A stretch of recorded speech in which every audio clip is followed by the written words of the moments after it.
Inggih. Wis iki pokoke bebas wae ukarane ya, Te. Inggih, inggih. Rasa dadak nganggo basa kawi-kawi bakso kawi ya. Inggih, Gusti. Mripat pradha mripat tempo terus tukul rasa tresna. Teong teong teong. Napa niku? Dadaku ana jambune. Godhong waruhe lho. Inggih. Terus tak cedhaki aku karo nembang.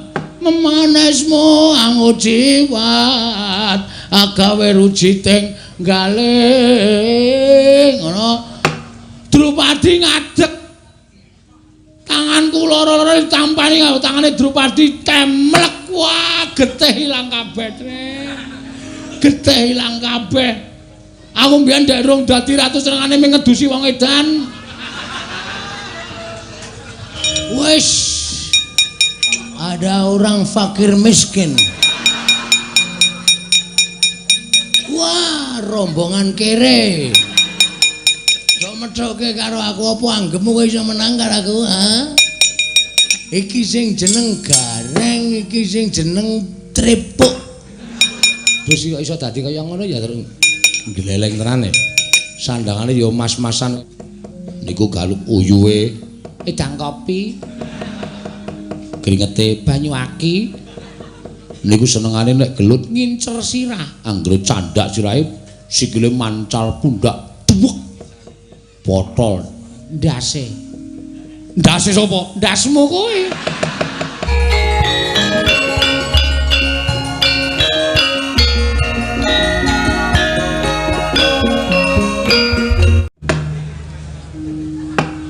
Jagat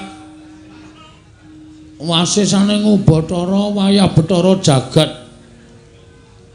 Pathe wale sapa kebon.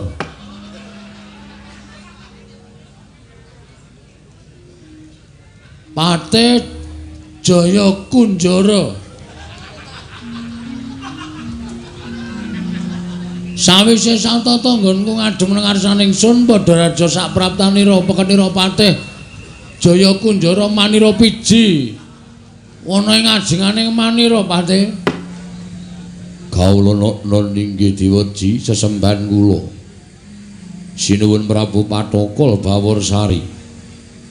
Tansah winanting kabagyan sowan kula tebih saking sambi kula namung keparenga kula ngaturaken sembah pangabekti kula kunjuk diweji Patih Jaya Pakunjara iya. Kepiye kabare nggonira ingsun percaya mranata tata rakiting negara ing Parang Kencana. Purwamadya lan wusanane aja nganti kaslempit. Matura marang panjenengane manira Patih. menawi paduka dangu bab tata rakiting praja sadaya boten badhe ngujiwani. Para kawula sami sayek saka kapti akara lungguring nusa bangsa negaring Parang Kencana medhahipun pradi perjurit.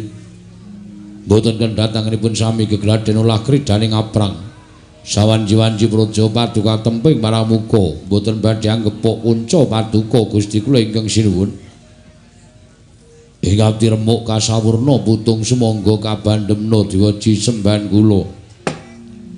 Dadakake suka marwata suta penggali ing manira. Ora liwat prayogakna nggonmu ngadhep ana ing manira ya pekenira Patih. Sampun boten kirang prayogi. Syukur, syukur. Tatanan para wadyabala Parang Kencana. Aja nganti ana ing padha sahur manuk. Jeneng ingsun nedya mbabarake wigatining parepatan Datulaya ing ri kelungguhan samengko iki pekenira Patih. Inggih. Sedaya para kawula boten wonten ingkang wantun mrengkang saking pernatan paduka sinuwun.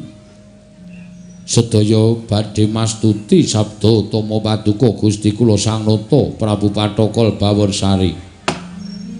Dadake suka birawa manira manah ingkang kaya mengkono. Inggih. Prayogane nggonmu langgah Patih. Sampun boten kirang prayogi. Senopati Jaya Sudarga wonten timbalan ing adhamu menapa sinuwun? miji dhateng ngrayipun Senopati Jaya Sudarga. Sawise satata nggonmu ngadhep padha raja sak praptamu Senopati, sampun boten kirang praganggen kula ngabiyantara. Tansah pinanganing kawidadan ring sambikala sawanipun ingkang abdi pun Jaya Sudarga. Namung keparang kula ngaturaken sembah sumangga ping pabekti kula kunjuk sandhapada paduka sinuwun Prabu Patokol Bawarsari. Heeh. Ingsun tampa gawe bombong tias ingsun. Pati Jaya, anu sapa Senopati Jaya Sudarga? Ora liwat prayoga nggonmu ngadhep ana ngarsaning manira apa Senopati? Sampun boten kirang prayogi diweji sembahan kula. Ya. Aja kaget kang dadi atinira. Marmata apa kang dadi wigatine? Dene jeneng ingsun nganakake perempatan Palbapang. Perempatan agung dina kelungguhan samengko iki ana ing Datulaya Praja ing Parangkencana. Aja nganti tumpang sangganira bakal nampa sabdaning manira. Maradyage tilingna karnanira kara ana. Aja nganti duna dungkap panampanira Senopati lan Patih. Mriki malah kumejut raos sing manah kula diweji. Dene paduka ngapuntenaken pasewakan ingkang benih lan adat ingkang sampun kepareng ambabarna ingkang rayi pun Jaya Sudarga. Miwahi ngabdi kepatihan pun Jaya Kunjara menika. Gusti kula ingkang sinuwun. Mengkono iya. Sejati kang pranyata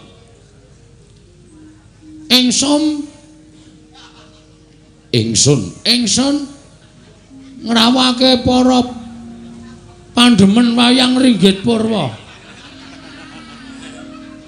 Dadi ratu angel tenan. Kata-katane kudu pas. Ingsun ngrawake para senopati gegedhuk samaladuk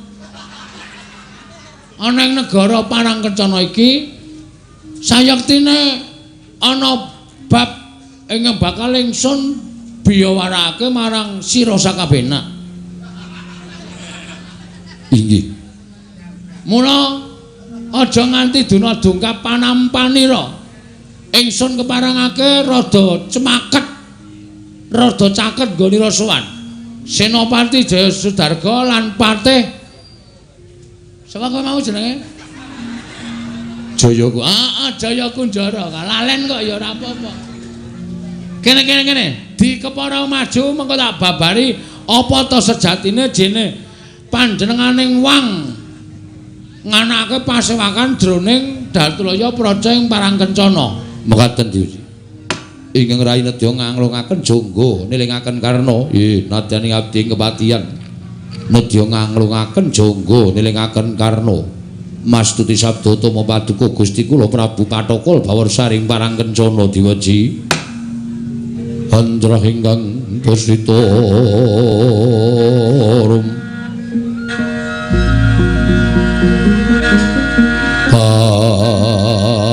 pasiling samirana mrih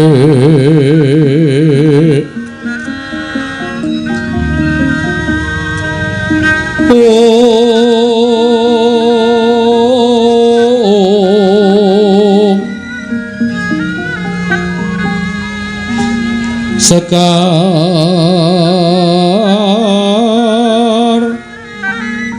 kadung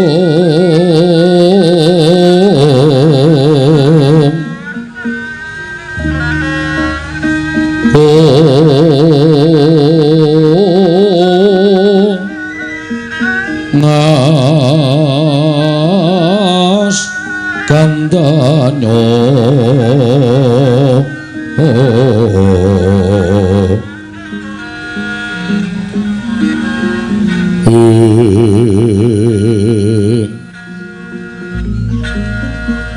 maweh raras renaning driya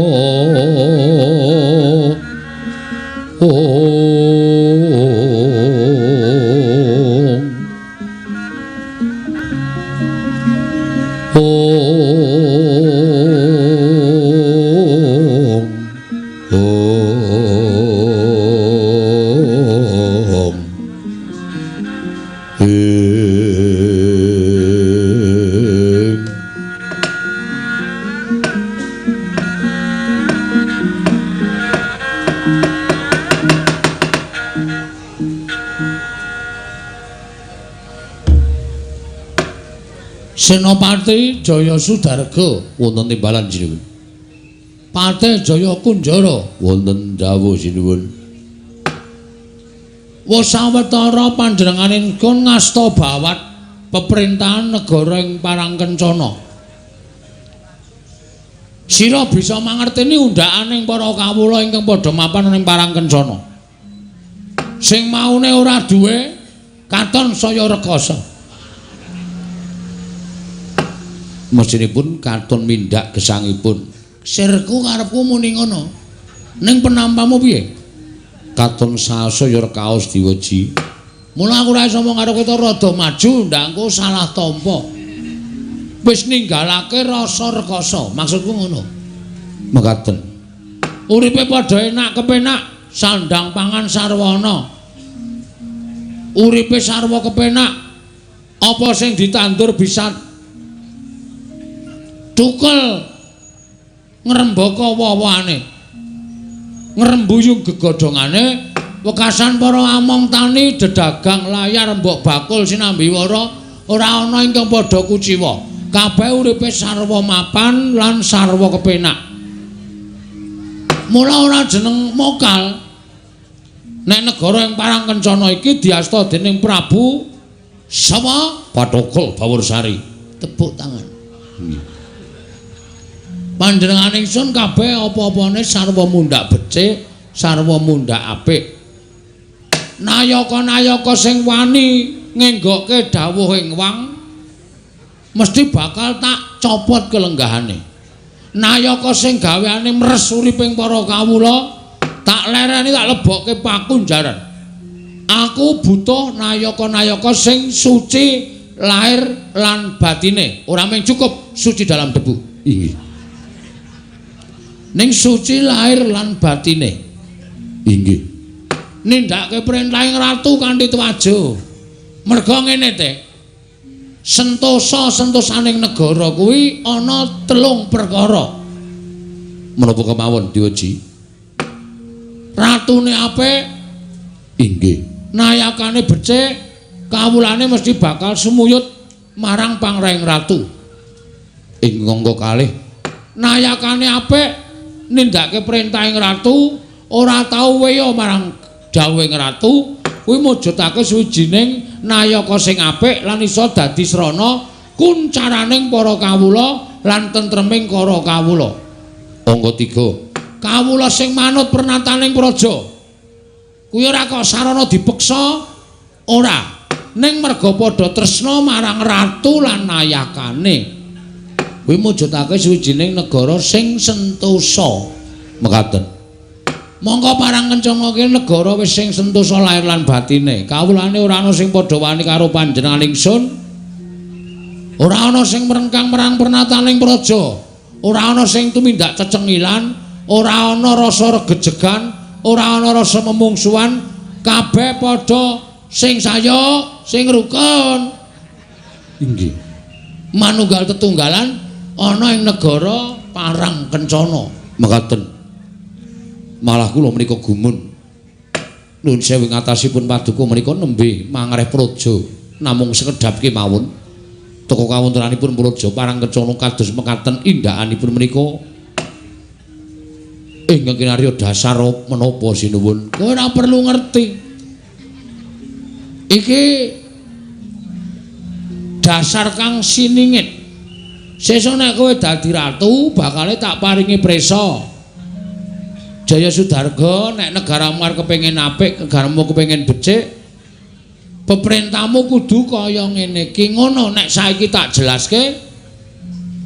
Wong kowe durung dadi ratu, mengko ndak tumpang soh nggonmu nyekel bawat pemerintahan negara sing bakal mbok lenggahi mengko. Ya, Jaya ya. Inggih. Mekaten sinuwun. Heeh. Ananging Inggih. lek ku dadi ratu ana ing negara Parangkencana ki tak rasa-rasake gutang. Liripun kados pundi? Coba nek pancen kowe wong pinter tenan Jaya Sudarga. Kira-kira apa sing kurang menggah ingsun lenggah dampar kepraban ning Parangkencana iki kurange apa? menawi derajat pangkat sampun kasugihan niki sampun kliwat bondo donya mboten kirang lajeng menapa malih ingkang kirang diwaji. Wah kowe ya termasuk goblok ora paham maksudku. Inggih kula dereng mangertos Pate wonten dawuh ngerti ora apa sing kurang. Nggih nuwun sewu pasuryanipun sinuwun kirang wangun menawi dados nalindra.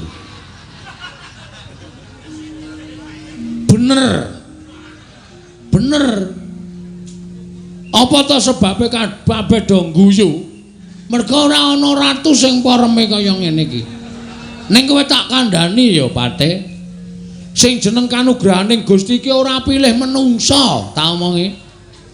Sing jeneng kanugrahaning Gusti iki ora pilih menungsa. Apa dumes sing menungsa bagus kuwi entuk kanugrahaning Gusti? Ora. Kadang kala sing elek malah entuk kanugrahaning Gusti, entuk kemenangane saka Gusti, entuk kabejan dadi wong ketrima. Ning ya ora sithik wong sing bagus rupane arep ngangkah aja kok ratu, RT wae ora iso. Inggih. Mergo ora ketekan bejane, ora ketekan ketrimane. Ning wong kaya anu sapa jenenge iki Pathokol Bawarsari ngene iki iso dadi ratu kuwi adile sing kuwasa. Inggih, adile Gusti sing kuwasa. Najan rupaku sarwa kuciwa, najan rupaku sarwa kaya ngene, ning aku iso ngrasake dadi ratu. Kuwi merga saka peparinge Hyang Mahanasa. Mula kowe aja meri. Arep gagah kowe, arep gleleng kowe, ning kowe tetep ming sak ngisorku ming patih. Ming kanggo keset ndasmu ming. Nuwun sewu sinuwun panjenengan ketingalipun kagol penggalipun. Aku ki ratu sabar. Ora tau nesu. Kowe ngunekke aku dengan kata-kata, aku ya ngunekke kendhi dengan kata-kata. Kuwi jenenge wis dro. Inggih. Mula aja sok nganti nyacat karo Nalendra. Mboten sinuwun. Saking pamawas kula kok kirangipun namung mekaten. Sabab menawi panjenengan nedheng lenggah dampar menika kathah para nayaka ingkang sami klesik-klesik ngraosi panjenengan. Wondene uninipun kok kaya ora wangun dadi ratu. Ora apa-apa. Nek ra sing do guyu kuwi terhibur. Inggih. Monggo wong hibur masyarakat kuwi entuk pahala. Dadi nadyan aku ora omong, aku ora ngopo-ngopo, aku lagi metu raiku tok do guyu kuwi termasuk pahala. Mula wis pantes nek aku entuk ketrima dadi ratu. Oh, ngaten. Aja dadi ratu kok diserem-seremke. Aja kok dadi ratu kok di medeni-medenke. Medeni-medenke. Maksude men wong liya padha wedi. Ngono lho. Aja diserem-seremke. Iki nek iso digawe sing kepenak, rai digawe sing semanak, rai digawe sing ketoke ora medeni lan sak piturute. Wis ta titenono. Titenono aku ora gawe-gawe iki. Ora pangkat RT, ora pangkat dukuh, ora pangkat lurah, ora pangkat apa wae, ora kapolsek, ora kapolres, ora bupati. Nek raine digawe medeni, kuwi masyarakat malah do wedi.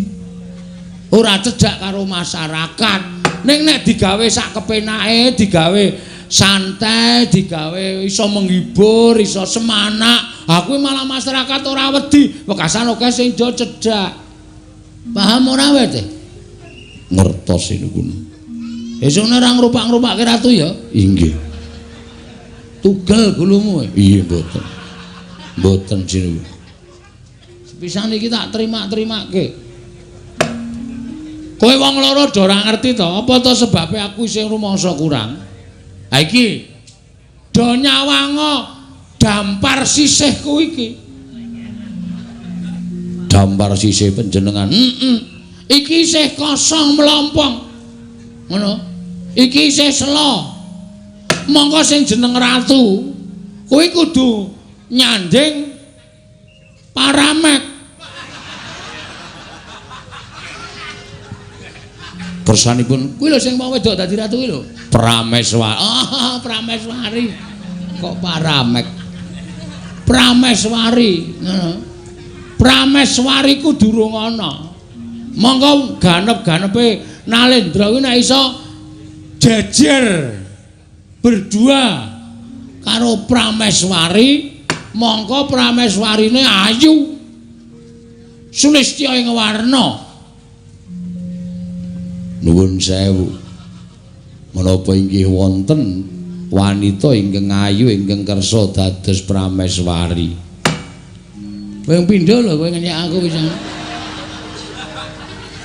Kula menika namung nyuwun priksa. Secara tidak langsung kowe iki ngunekke aku apa ana gelem apa wedok sing gelem karo aku? Ngono ta maksudmu? Mboten sinuwun, mboten. Suwe-suwe kok kurang ajar kowe te. Tak dukke dadi tumenggung. Mboten sinuwun, mboten. Namung sinten ingkang dipun gayuh dening Sinuwun Prabu? Menapa widodari wangunipun inggih widodari dasaripun Nalindra gagah pideksa. Jejer kalian widodari Ping 3. kok ping 3 dos pundi? Saiki takono wong sak donya lek ratu semene kok gagah pideksa ki cara ngendi aku tak takon. Aku iki nek tengok kaya ember dikurepke. Iya, sampun kula mboten badhe cak munjuk atur ndak malah kleru. Lumahing bumi kreping langit. Ora ana wong wedok sing iso nuju prana ning penggalihku. Dewa Sudarga, Inggih wonten dawuh. rungokno. 3 dina kepungkur aku ngimpi Dewa Sudarga. Dinten menapa? 3 dina kepungkur Selasa Kliwon. 3 dinten kepengker menika Kemis.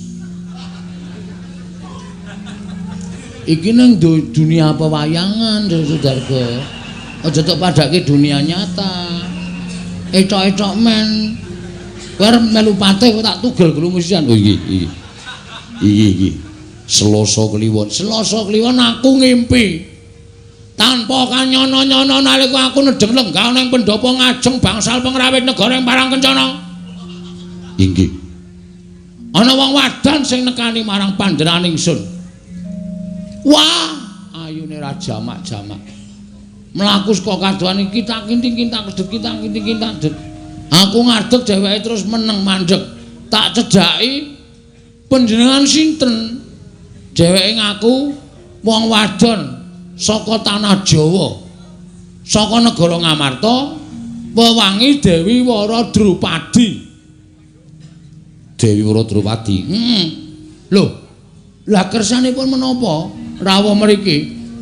Wara Drupadi matur karo aku, kula menika madosi Prabu Patokol Bawarsari. Lho, apa jenengan ingsun?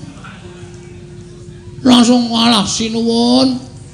Kula menika sampun pinten-pinten taun mapan wonten negari Ngamarta menika mboten wonten kabagyan sekedhik kemawon. Ya tumuli kula nampi sasmitaning dewa supados kula swita kalian Prabu Patokol Bawarsari amargi Prabu Patokol Bawarsari menika ingkang saged mulyakaken dhateng gesang kula. Cak! Menapa? Tak candhak tangane.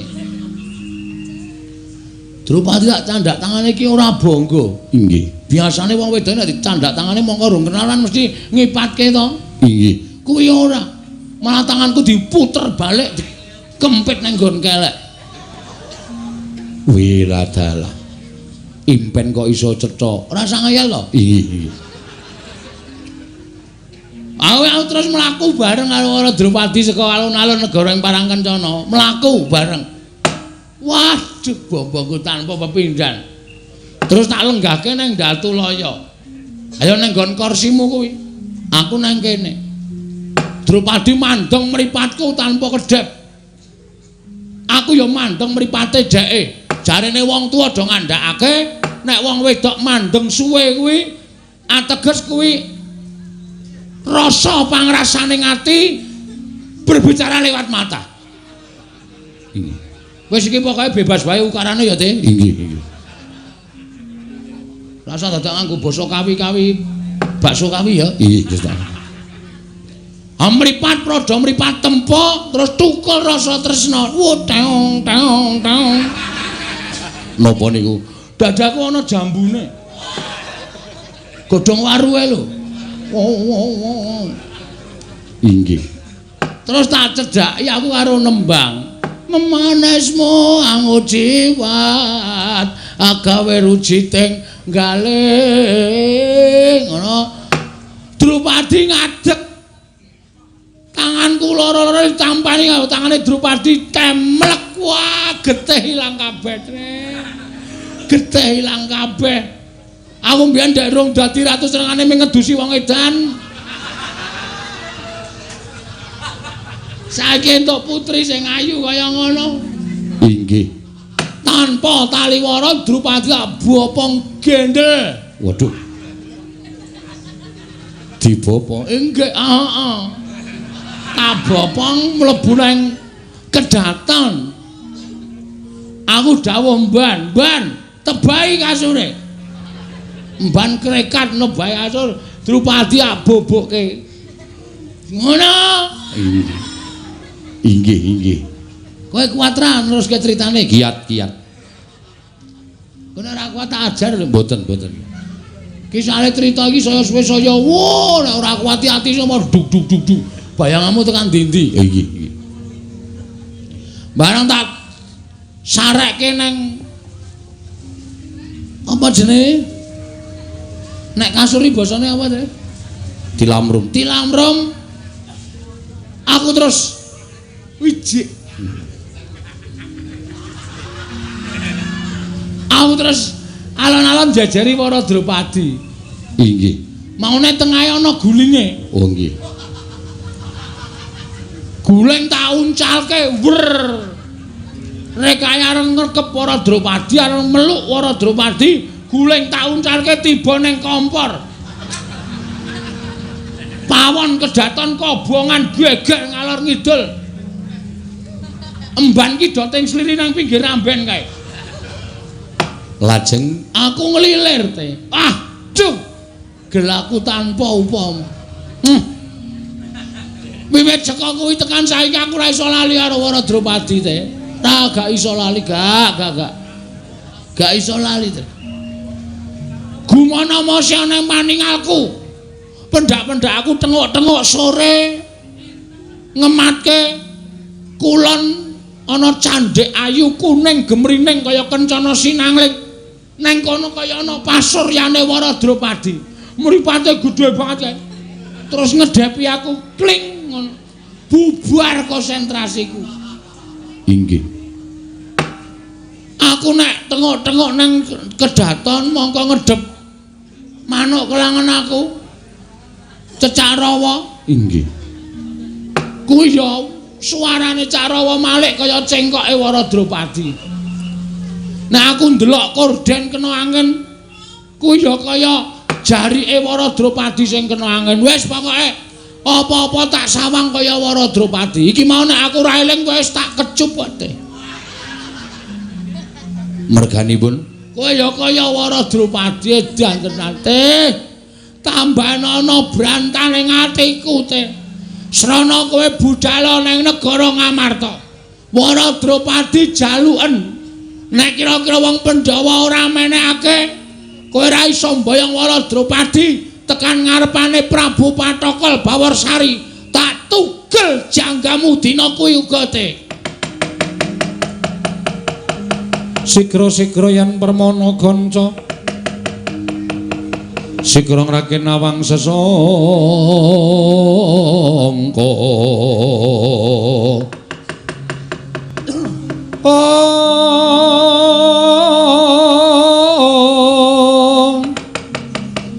Nalindra mbek marwa sing sang katriku mulung mangrembak ing wadya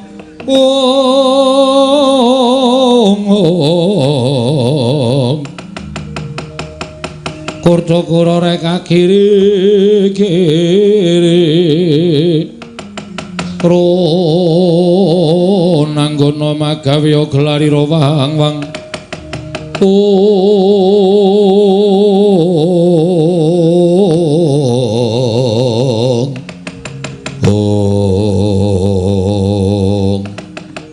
Prasto dapatku Gusti kula ingkang sinuwun kula nyuwun pamit madal pasilan badhe mboyong Dewa Drupadi katur paduka Gusti kula ingkang sinuwun Prabu Patokol Bawarsari. Sur titik ngati-ati duga-duga digawa. Ngati-ati aja keri. Sluman slamet demet ora ndulet setan ora doyan. Tego yuwana slamet saka kersaning Gusti. Tak balang bata saka kene. Muga-muga lestarine ring sambikala ya Jaya Sudarga. Mriki nyuwun pamit sinuwun. Sing ati-ati aja kaya bocah cilik. Nggawa sapirangan wadyabala ya kena ijen ya ora apa-apa. Mriki nyuwun pamit tambang pestu. Sing ati-ati aja kaya bocah cilik Jaya Sudarga. Tak antu-antu praptanira Jaya Sudarga. Mriki ngestaken dawuh.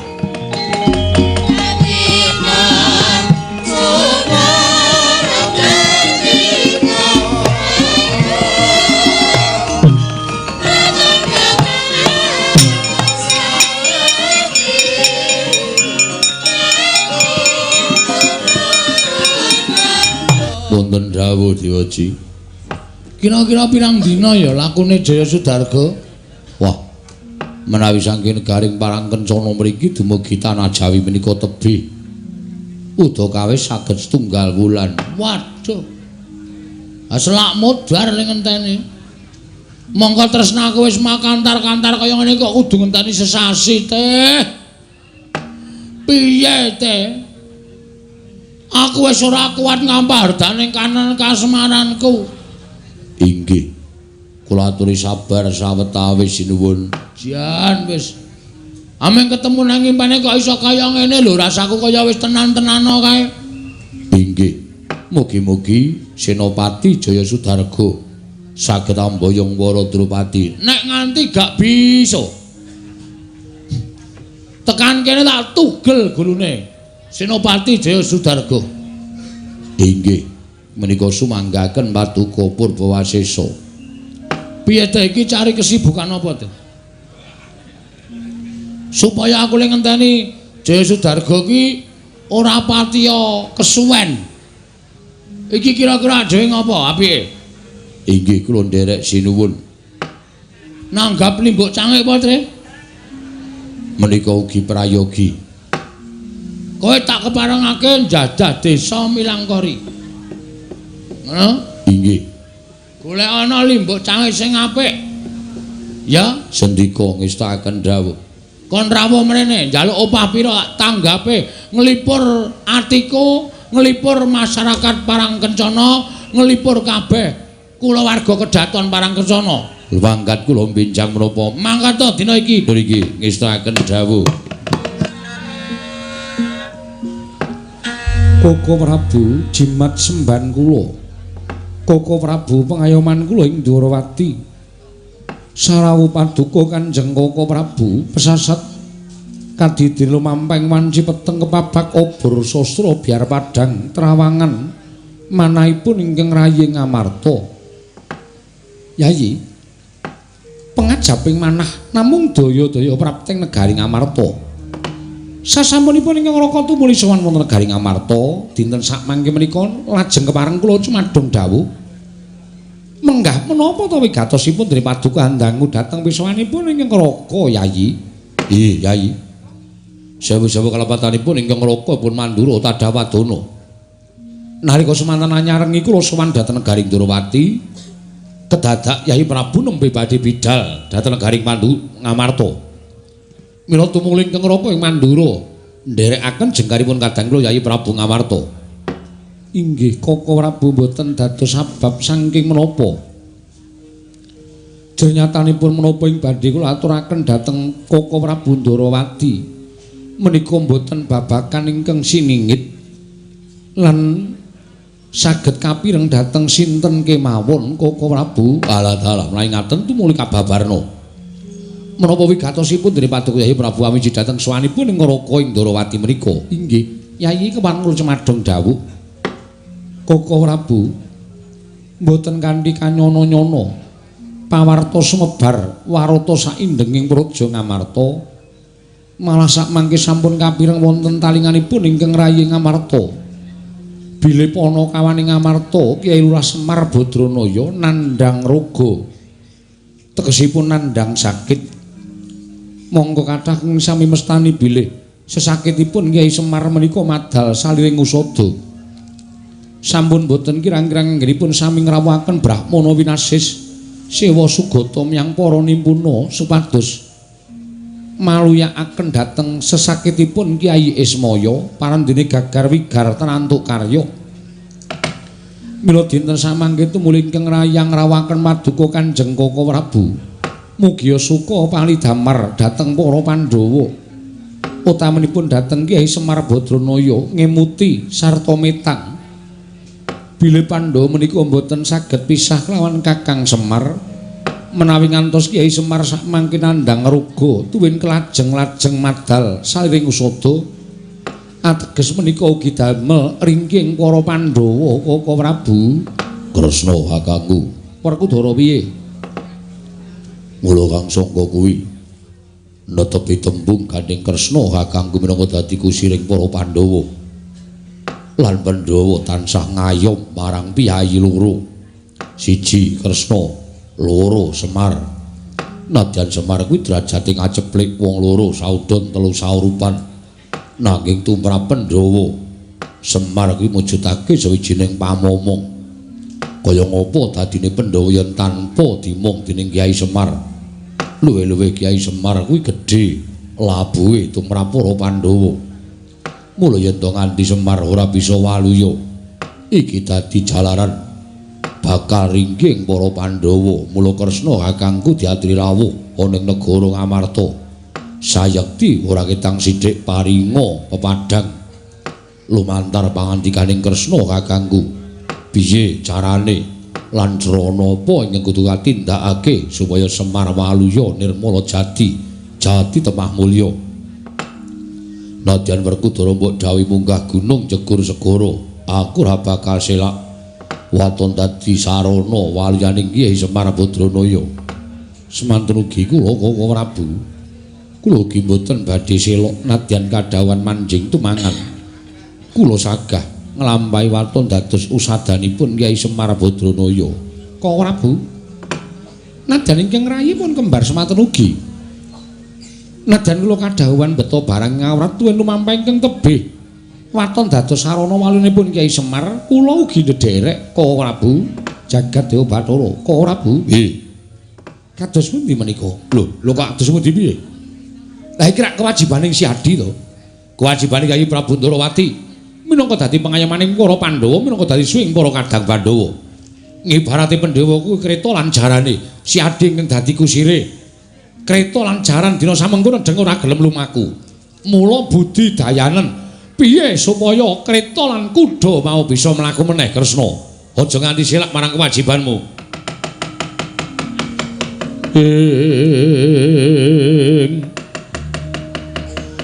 Kresna sinayang manggelung mintanaken Dewi Kramanira.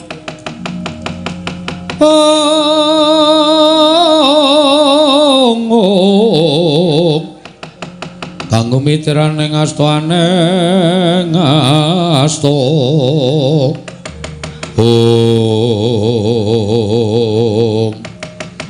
Dereng ngantos paripesami Balacana. Kasaroswanipun nenggih Prabu Jaya Sudarka nyrepepeh pindha sata metarakan. Koko Prabu, dereng ngantos purnanggen kula munjuk atur ngersa paduka menika wonten satunggiling nayaka ingkang sowan. Nitik busananipun menika wujudipun Nalindra. Yayi, tumuli katimbalana menapa wigatosipun dene wonten satunggiling Nalindra sowan menika kala wau. Menawi namung badhe ambebuthek katentreman negari Ngamarta kedah dipun singkiraken. Inggih Koko Prabu, kula aturi lenggah ingkang langkung sekeca. Non Yayi. Kisana sampun dinten kula tumambuh yekti saweg sepisan menika kula wanuh. Panjenengan menika Nalindra saking pundi sinten sinambating sarta jejulukipun Kisana? Nggih, nuwun amit pasang kali mantabik. Dina bena ing ladoni Dumawahing Tawang Tuwang sinuwun. Kula menika abdinipun Nalindra saking Parangkencana. Nadyan kula menika ugi Nalindra nanging negari kula menika kejajah keperintah Nalindra ing Parangkencana. Ingkang jejuluk Prabu Patokol Bawarsari. Inggih Prabu Kacepot. Inggih Prabu Kalasreng. Prabu Patokol Baworsari. Non, lajeng panjenengan sinten? Nami kula pun Jaya Sudarga. Jaya Sudarga nggih kasinggihan. Menapa kepara saestu bilih kula menika sowan ngabiyantara ngersanipun sinuwun Prabu Darma Kusuma. Mboten wonten kalih inggih kula ingkang namipun Prabu Darma Kusuma. Alah dalah.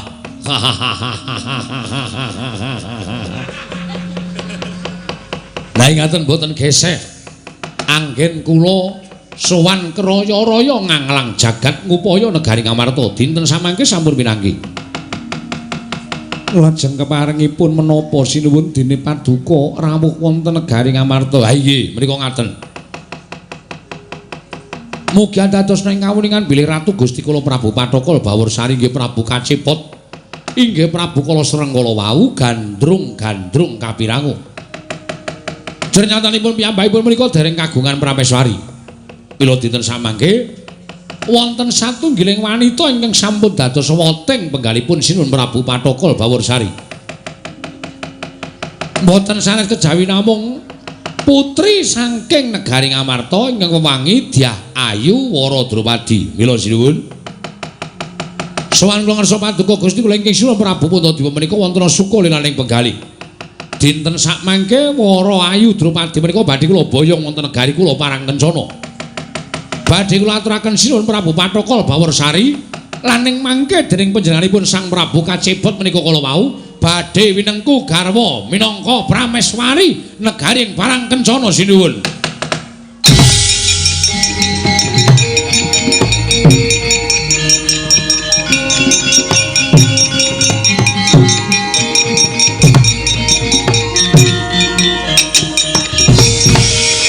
Semaning jajalan kertaning bawana iblis lanat babak anglayoni jujul anusi ana menungso sing nyela gawe geger kanan negara Ngamarta. Nalindra jeneng mamu sapa?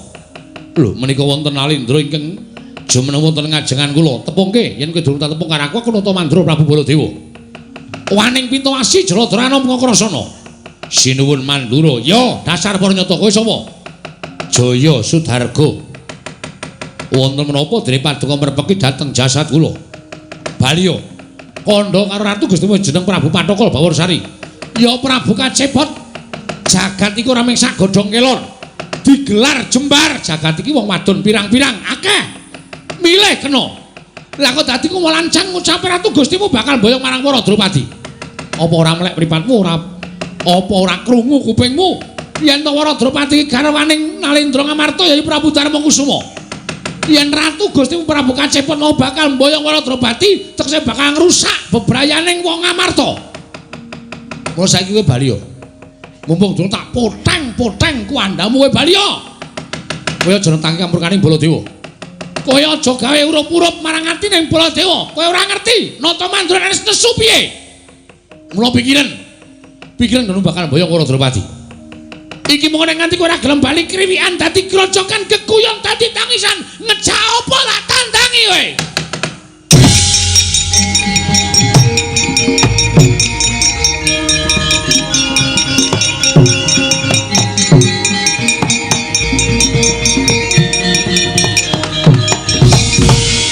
Waladala. Apa dianggep aku gampang digetakno apa piye? Wis dadi anteping pikirku yen pancen Wara Drupadi ora diparingake dening Prabu Jaya Sudarga. Tinimbangane aku bali mung ditugel guluku. Luwung dadi ndeking pengamun-amun tak lakoni negara Ngamarta. Ah, dalah bagus. Tegese kowe wong kendel. Kowe wong kang ora jireh getih wedi mati. Yen ngono kowe wani nampa penantanging Baladewa. Aja kok jamak lumrahing kita. Nadyan dewa mudhun wae ora bakal wedi. Yen to palangi karepku nek mboyong Wara Drupadi. Sudarga, ana paran. Tak gawe sayembara perang. Sapa sing cilik gedene iso ngul kadiktening Baladewa menang mboyong Wara Drupadi. Kowe iso nyempal bebaune kiwa tengen Baladewa. Drupadi boyongan. Walah dalah. Yen ngono, ngendi papane wong netrek kadigdayan antaraning aku karo Prabu Baladewa. Kira-kira menang sapa? Lakon aku nyempal bawa kiwa tengening Baladewa yen to iso mboyong Wara Drupadi. Aku kencang. Parang main jajalan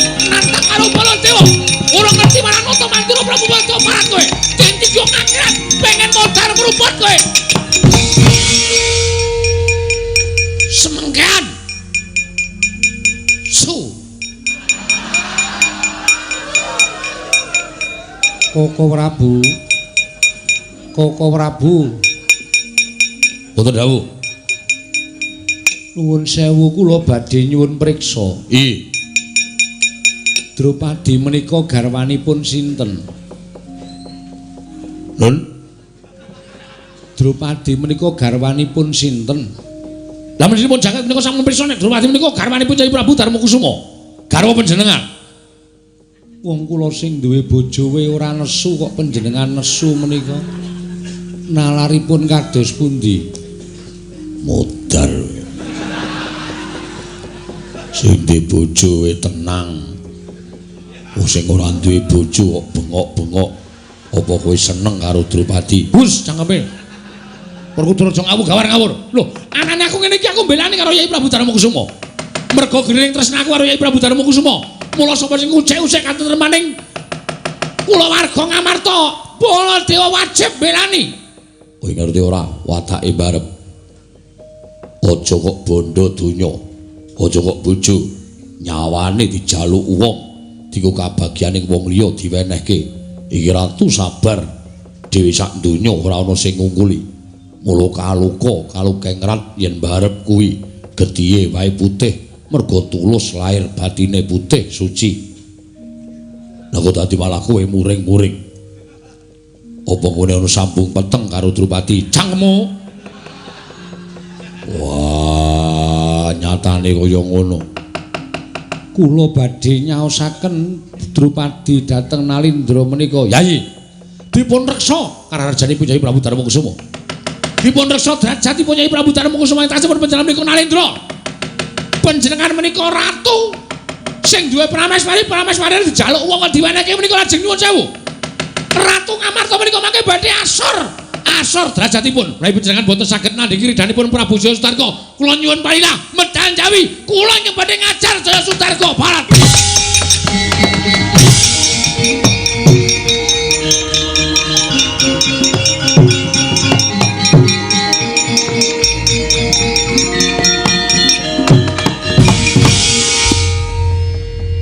Koko Prabu Ndarawati wonten dawuh kula nyuwun paduka kepareng wanyandhet kamurkanipun Koko Prabu Baladewa mesakaken Jaya Sudarga menawi boten kasembadan mboyong wara Drupadi piyambakipun badhe dipun tigas jangganipun kula ngeman nyawanipun Jaya Sudarga mila wara Drupadi badhe kula caosaken. Oh inggih ngestaken dawuh. Wilanana kula tak ngoyak pelajaripun Koko Prabu Mandura kula semanggaken. Werkudara Janaka melu aku mangke rumiyin. Kok dadak ngajak Werkudara Janaka kok inggih dipun kanthi menika kersanipun kados pundi? Kula mboten kepengin Jaya Sudarga dipun ajar wonten ing mriki. Kula mboten badhe ngajar. Namung kula badhe nututi tindakipun Koko Prabu Mandura nyandhet kamurkanipun. Kok dadak ngajak Werkudara? Menapa piyambak mboten saged? Werkudara? Nggih. Kowe melu ora? Melu. Lho, menika Werkudara kowe melu kok. Janaka Wonten dawuh melu ora? nderek. Lah. Werkudara kan Janaka menika pengen nderek kok panjenengan mboten pareng menika dos pundi lho? Werkudara. Apa? Kowe melu arep ngopo? Ora ngopo-ngopo. Aja goroh. Kowe mesti arep njotosi ratu mau. Ora. Aja ngapusi Werkudara, nek ngapusi karo wong tuwa dosa. Ayo jujur. Njotosi ora? Ora. Janaka melu njotosi ora? Mboten. Mboten Koko Prabu. Tenan. Anu saestu. Kula menika namung badhe ngoyak Koko Prabu Mandura. Rak ngono to Janaka? Inggih. Iya to Werkudara? Iya. Lemuni iya kok kaya ngece lho. Ora, iki tenan. Aku arep duwe niat njotosi nek barep ora paring dawuh aku ora bakal piye-piye. Estu lho Koko Prabu. Inggih kula mboten badhe wantun dura. Menawi ngantos panjenengan njotosi Jaya Sudarga mesakaken. Oh inggih kula ngertos Jaya Sudarga namung ijen. Menawi dipun kroyok tentu pejah. Mila kula iki nggadahi raos melas dhateng pun Jaya Sudarga. Mila kula nyuwun pamit. Werkudara Janaka aja keri. Koko Prabu mbok sampun kanthi Werkudara Janaka. Werkudara, nggih. melu ora kowe? Melu ya ayo. Ya.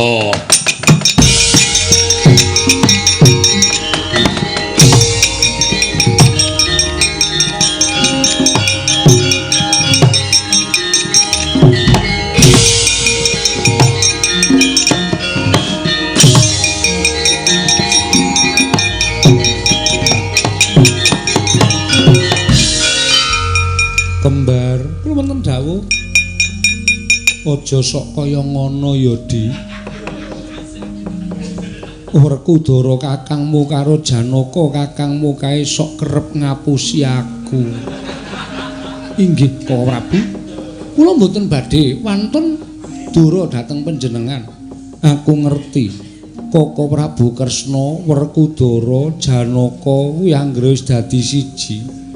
Mesti adat sabene sok ngrasani aku, sok gawe perkara ning aja nganti ngerti aku. Mergo yen nganti ngerti ingsun mesti tak penging. Inggih, isnaken dawuh. Aja kaya kakangmu. Inggih. Lah menapa Koko Prabu mboten duka dipun apusi? Ora apa-apa, aku ora bakal nesu, malah tak apura keluputane kabeh. Duh, tobat, Wan. Kok Prabu menika nggadahi pambegan kok kados mekaten to? Kula nika kok pengen kados panjenengan. Kowe dudu aku lan aku dudu kowe. Pambegane dhewe-dhewe. Inggih, wis tak kendhawuh. Lajeng para paduka, aku tak ketemu karo Wara Drupadi. Ingkang wigati Wara Drupadi bakal ndak caosake marang Prabu Jaya Sudarga. Menika ingkang garwa lho. Wis to, kowe aja ngeyel. Kowe arep melu-melu kakangmu. Oh inggih, inggih. Ngestaken dawuh. Ora tak jak blonjo kuwi. Nggih, monggo kok ora bulo dherekaken ayu kembar mlebu jroning kedaton. Semawi kula dherek. Setan Strayoli binatang September Oktober November. Manus maning jajaran pripun? Aku wis sowan ning Ngamarta, nggih. Kabeh aturku wis tak aturake marang Sinuhun Prabu Darmakusuma. Sinuhun Prabu Darmakusuma ora katon duka, ora katon mangkel, ora katon sengkel penggali merga nampa aturku yen Wara Drupadi bakal tak boyong. Ora kanthi kanyono-nyono ana ratu bule jenenge Baladewa ngunek-uneke karo aku, nantang karo aku. Ora ngerti sangkan parane biaya didupak raiku nganti kontal saka Datulaya. Sapa lung? Baladewa. Niku Prabu Baladewa. Nek Sinuhun Prabu Puntadewa mesti ikhlas. Kula pun matur to, nika ratu sing sabare kliwat saka menungsa umum. Aja kok bandha donya, aja kok bojo, pati uripe dijaluk diwenehke karo Prabu Puntadewa. Mula kundang gethihe putih ning sing ra trima dulur-dulure. Kula rawuh pun matur ta. Baladewa niku dulure Prabu Puntadewa. Bernapane? Kakangne. Niku kakangne Prabu Kresna. Monggo Prabu Kresna niku botoe Pandhawa, pujanggane Pandhawa. Wis ora aneh nek sampeyan bebeda karo garwaning Prabu Puntadewa, Baladewa nesu. Sampeyan didupak saka Datulaya, niku wis wajar. Ngoten. Wah, edan. Iki bakal dadi perang, Gok. Mergo aku nantang Prabu Baladewa. Dheweke nganake sayembara perang sapa sing cilik gedene ngungkuli kadidene Baladewa. Wenang boyong Wara Drupadi, tak antepi nggonku melu sayembara perang. Niku mengke sing perang dudu Baladewa ning anak-anak Pandhawa. Nek Baladewa niku wonge wis sepuh, mesti ngaso. Nyawang karo sing enom-enom tumandang. Lho. Anak-anak Pandhawa sapa wae? Oke. Pirang-pirang, Bos? Oke. Oke. Tur ampuh kabeh. Ngamarta niku sing ampuh anak-anak Pandhawa, mboten kaya nggone sampean. Nggone sampean niku sing ampuh ming pil. Kok pil? Pil ampuh? Ha iya. Mboten. Contone mengke nek anu Baladewa mboten maju sing maju Setyaki. Niku Senopati Ndarawati, wonge cilik, ganthet ngiyayet, bringose ngregeni, kupingke tiwa tengen. Tumpangke kok kupingke. Tumpangke kuping kiwa tengen. Tangane cilik, atose ra jamak. Ngantem sampeyan tepiur. Modar saknalika. Niku Sencaki duwe gada jenenge Gada Wesi Kuning utawa Gada Inten. Niku gedene ming salengan bayi. Tamake Gunung Jugruk segara asat lho ora medeni. Gunung wis jugruk lho. Tenan niku. Kula yang duwe gada tak tutuke Gunung Jugruk. Jugruk ki wonengen. Jabure lah. Niku Sencaki. Lah kowe ngomong ke anak-anak Pandhawa ki sapa wae? Anake Werkudara ana 3. Sing nomor 1 jenenge Antarja. Niku ibune jenenge Nagagini. Raden Antarja ya Raden Naga Baginda. Lho. Niku wonge awake sisik kaya ula, merga niku putune Dewaning Ula. Niku rasah temandang nek wis matek aji, telapakan sampeyan didilat karo Antarja sampeyan mati. Loh, ming telapakku. Ming telapakan. Ming telapakan. Dilat Antarja mati. Niku keampuhane teng riku niku. Antarja niku. Liyane nomor 2 Gatotkaca. Niku piyayine dijedi teng pabrik Suralaya rika. Niku ora menungso, ning robot. Lho, robot mergo awake diganti wesi kabeh. Jaman cilik-cilikan dijedi teng Kawah Candra Dimuka, balunge jupuk. Terus diganti wesi. Sirah klontongan wesi. Lengen linggis, driji gunting, weteng ceret, bokong tong, dramaan pacul, terus apa untu gatri, cangkem ceplakan tikus. Niku Gatotkaca, ususe kabel. Niku galup uyuhe edang kopi, kringete banyu aki. Niku senengane nek gelut ngincer sirah, anggere candak sirahe sikile mancal pundak duwek botol ndase. Ndase sapa? Ndasmu kowe. Ora ngono wis tolong kowe. Kandhan-kandhanane ngeyel kok. Niku tenan. Sing nomor 3 jenenge Antasena. Niku satriyane ndugal kewarisan, glelenge rajamak-jamak, kancane gali kabeh. Niku Antasena. Ora iso basa, ora iso ndadak, ora iso unggah-ungguh, ora iso tata krama. Nek wis temandang digdaya kliwat ukur. Kliwat ukur. Kacarita kelangenane Iwang Pikulun padha wenang. Sapa wani karo Antasena? Sampeyan diantem pisan tuk, wonten ora mudyan mbok kula nyembah 20 taun. Antasena niku ora tau teng kasatriyan, sabane pasar. Mergo wonge merakyat. Kancane kawula cilik, nek mangan ra tau ning kasatriyan, neng angkringane Mbak Wita. Awan jatilan, bengi kelonan, bayangan.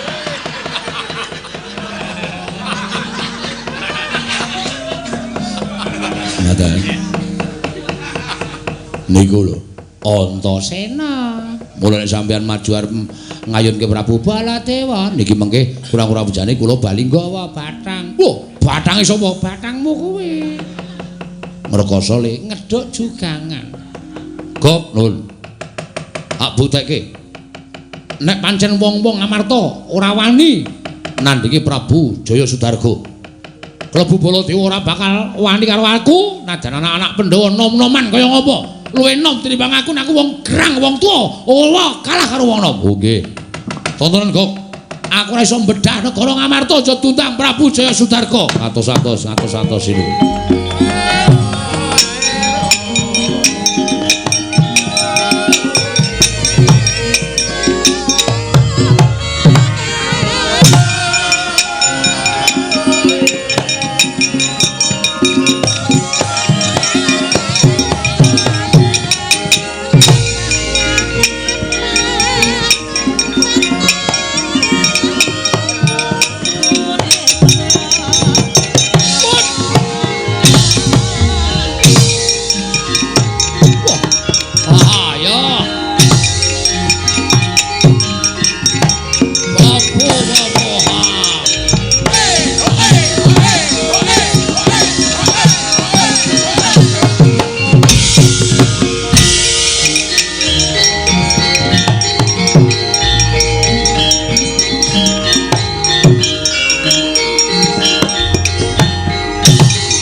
Pinututi lamun katututan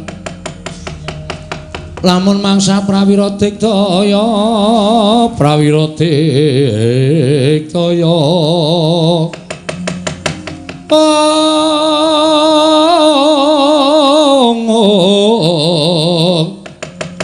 ora nggono magawe gelarira wang-wang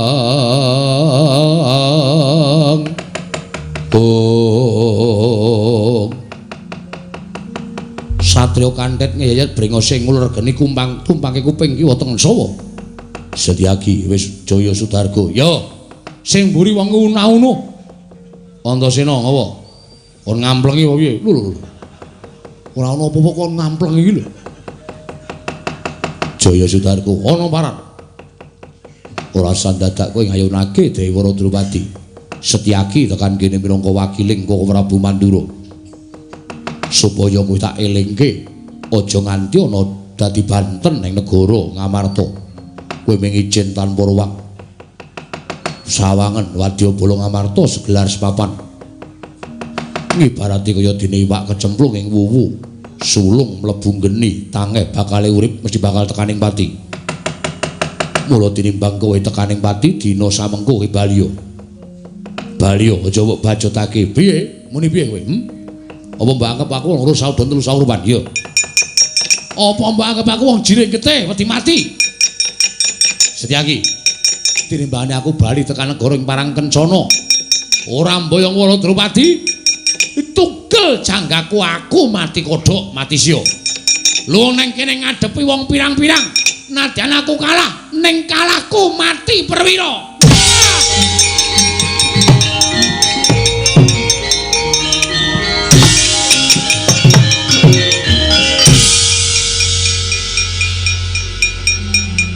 Raja kaya manuk guwek ngono kok cerewet. Mangkel aku kandhani ngayal. Iki ya ngono.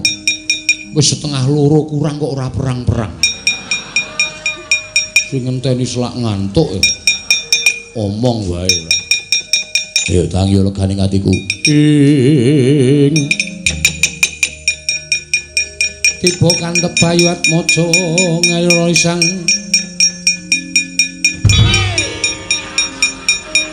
Galing ngono risang Satrio Wiratamtama.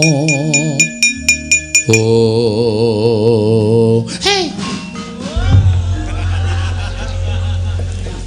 Biasane mampir cangkem kula. Ayo ora biasa aku kaget kebablasen. Kenang apa, Gak?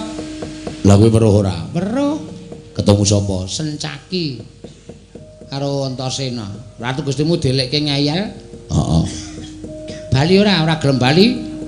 Kowe mesti mati nang kene. Kerubuten. Ayo, aku ora wedi. Luwung mati nang Ngamarta. Antasena pecah diasmu. Ties. Guajul raine. Gletak. Mbok tilik ana mati apa urip? Ah modar. Ratu ming gleleng tok kok iki. Jelas mati. Ya ora tak kira mbok menawa urip. Dielingke ya lho. Ya. Gusti monggo kula aturi enget.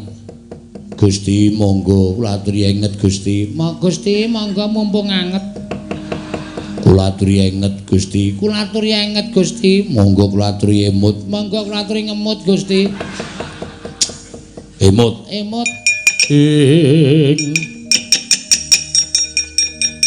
Tiba kantep Bayu Atmaja ngeling ana risang Satria Wiratamtama. Wow. Ngeling ana Satria Wiratamtama. Oh. Gok nun. Wong Ngamarta gelute ora wani jen-jen. Ketitik. Sing ngedepi aku wong loro. Nggih kula ngerti. Sing arep Sencaki, sing mburi Antasena. Ya ulang ya. Bali piye? Niki mesti mati sampean. Lah wong Sencaki wis karo Antasena kok. Sampeyan Sencaki siji wae rantek. Kok tambah Antasena. Wah, saya nyemelangi. Tak cobani kok nggih. Ning mengke nek kalah mundur mawon nggih sinuwun. Ampun dipeksa, mengke ndak malah kula sing ngrekoso. Wis ora saku kan cangkem. Mundur. Nggih. Kaya meng ngomong, sonomu apa-apa. Ini begini ya, Om. Daripada nanti Anda meninggal dunia, Mundura. ini kalau ngomong karo sampean. Aja wani pisan-pisan karo Sencaki. Sencaki niku wong digdaya, wong liwat tukur, Antasena ku ya wong digdaya. Kowe mundura. Niki kula ngomong karo sampean. Aja nganti wani bisa iki munduramu iki. Mutar kowe. Cekel angel jama-jama. Mutar. Setyaki, ayo aja mlayu, maju lengkari atiku.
Ati aku.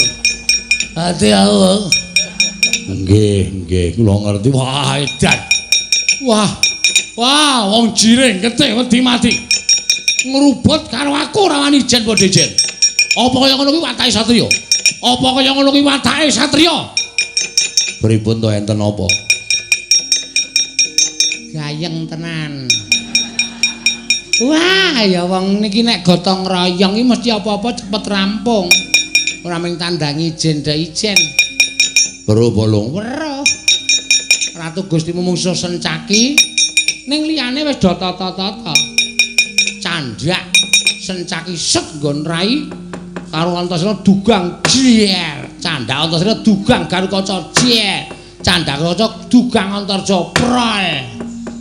Ora entuk oman kuwi. Ora entuk oman piye? Ora oman papan. Lah iya. Lah iya. Kok ora entuk oman? Susu ya. Edan. Wah, kabeh melu nyambut gawe kok. Niku jenenge gotong royong. Niku saling bantu membantu niku wonten niku. Dadi kabeh masalah iso rampung niku nek ditandangi wong pirang-pirang. Ora mung sak pinake dhewe ming ijen kaya wong gleleng-gleleng kok. Ana sing mabur barang saka dhuwur. Gatotkaca. Wah, mula tangane atos ora jamak-jamak. Damongi saka linggis Ora pun matur mau to saka linggis. Ana sing wonge sisik Antarja. komplit kok. Komplit. Niki nek sampean mboten ninggal kondur niku nyemelangi niki mengko nek saya nesu kabeh. Wah, saya remuk sampean. Asli kula mboten goroh. Nek sampean gelem kondur slamet. Sasambayang Waradrupati. Aku lho sampean. Ngandel ora. Ngeyel kok kandhani. Oh, kowe pandeng rawani ndelokke. Bali ora. Rasa mboyong Simbok Waradrupati. Konangan Antarsena nggo gatheng siramu. Nggo gatheng mawon. Lah iya. Ngeyel kula niku wis ora kurang-kurang ning ngandani ya senengane ngeyel ora jotose wis ora. Kapokmu kapahanmu. Diomongi kok angel. Mungsuh Raden Antarsena kok arep nggo menang apa? Aku ya ora kurang ngelikke kok kandhane ngeyel jotos mawon. Modar nyepelekke. Sapa iki? Iki Pak Dene. Pak Dene sapa? Pak Dene niku, niki sing aja-aja ikon mboyong Waradrupati. Utang kemira. Wae ngaku wae jotos wae. Wong kok kaya tong sampah. Jejeli plastik mawon. Oh, Modar kowe. Antarsena sepelekke.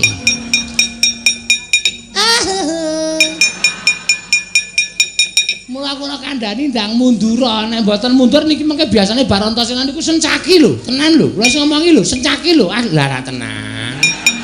Ngomongi kok ngeyel ora. Nek sencaki ora kowe ngomong langsung des. Sekalian ndak ganjil. Gleleng.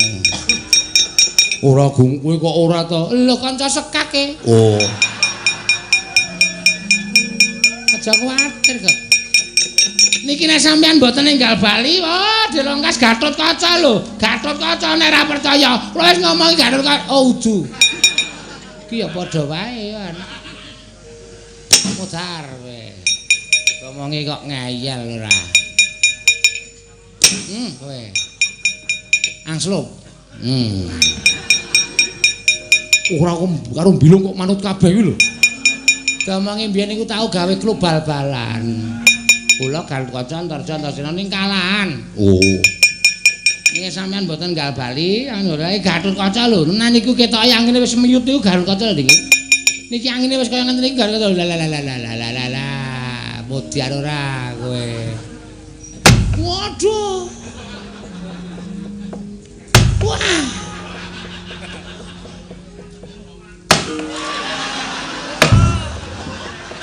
Modar cocotmu. Yo anggepe kowe terus. Kok aku heeh. Wah, ora kompak iki. Modar. Anggepe ora aku Sonjomboyo niku piye? Bok nuwun. Aku arep maju meneh. Kowe lha domonge ngeyel. Sampeyan mengke mati lho. Wis to meneh wae. Aku duwe siung. Siung. Yo. Sapa keto lak cokot tekaning pati. Yen kabeh wong Amarta lak cokot mati, para Drupadi tak boyo. Kula kene duwe siung ampuh. Kene duwe siung ampuh. Niki mengke nganti sencaki keto, cokot mati. Sencaki cokot mati. Gathuk cokot mati. Ondor cokot kabeh. Ondos cokot mati. Telek. Ora. Kira nek telek barang arep dicokot. Usatria kok dadi telek barang to ya. Ya men apa-apa arep dicokot apa arep dicokot anjur ra bayar kok njur nekat wae ora. Komune anggere ra bayar kok njur apa-apa dicipi apa-apa dicipi. Cokot ra enak balekke cokot ra enak balekke. Oh anjur nekat kancane ra oman apa-apa. Cerewet mikir tajange dhewe ngomong Ngamarta kok. Nggih.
Dewa Narpati duwe nares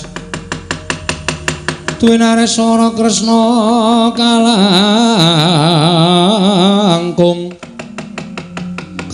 tresnanira marang Diabanon Cinawi.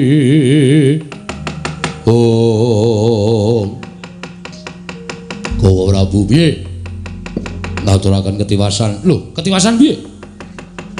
Nalindra Prabu Jaya Sudarga pancen nyata digdaya. Sedaya para putra sami kaprajundhang. Sedaya prajurit sami mundur awit kridhanipun Sang Prabu Jaya Sudarga.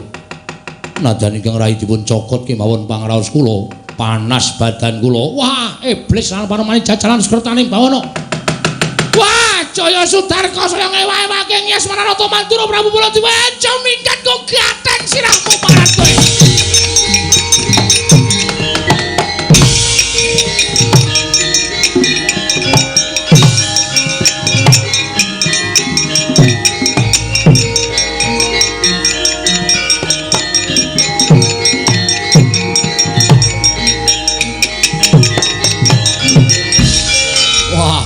Gembelo sirahmu gleleng pacakmu. Kowe iso ngundurke anak-anak Pandhawa, iso ngundurke Senopati Ndorowati Setyaki. Kowe aja kongas, kowe aja adike-adike diguna. Ayo, gangge iki Tata Mantura Prabu Baladewa. Sing pasang sayembara sapa iso sing ngalahke Tata Mantura wenang Bayangkara Ndorowati. Gangge, aku patenana. Piye? Kon pateni ya. Cokot tugel gulumu. Muni piye kowe? Muni piye? Cokot tugel gulumu, heeh. Oke, saya katanya, ya. Nyonya Jogoten, nyonya iki Jogoten, nyonya Jogoten. Ge Jogoten. Kowe iso nugel gulune Baladewa, sasat iso njara langit. Jogoten legane ngantiku. Hai. Wah! Wah! Mati aku.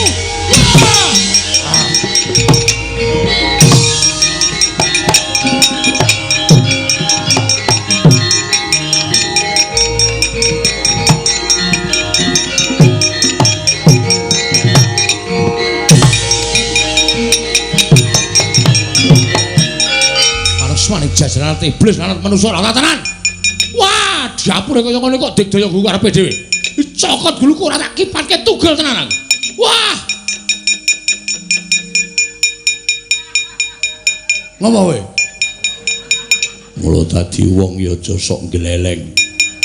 Apa dianggep sing digdaya Dewi Baladewa. Tiwas bengok-bengok nyumbari mungsuh meng dicokot nggon gulu mundur.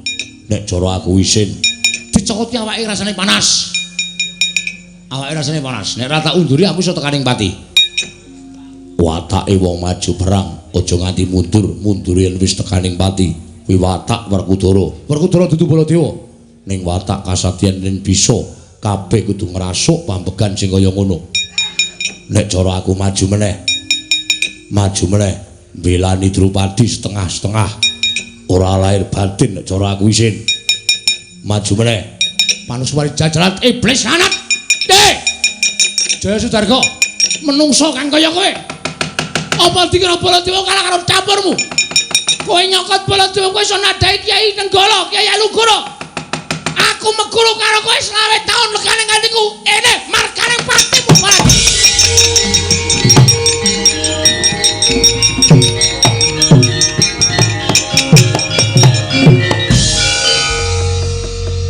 Mbok wong iki aja gampang diobong. Wong mung dibombong Werkudara kok terus karepe arep nesu. Ragayeng.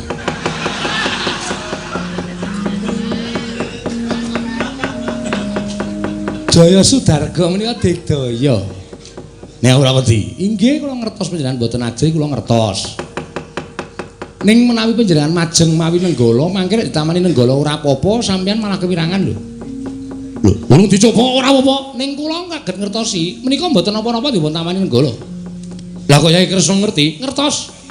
Terus iki piye supaya Jaya Sudarga nerima ora bedah negara Ngamarta? Gatotkaca wonten timbalan. mrene yo nggih.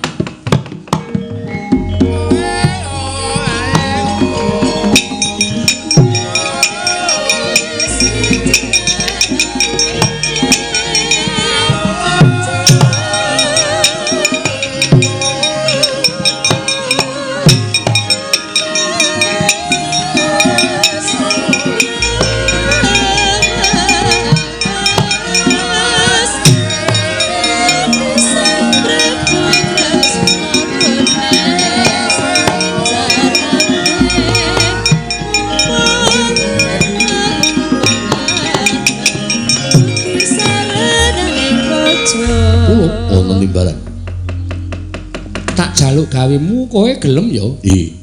Menawi ingkang dawuh Prabu, nadyan kadawan pejah kula nderek.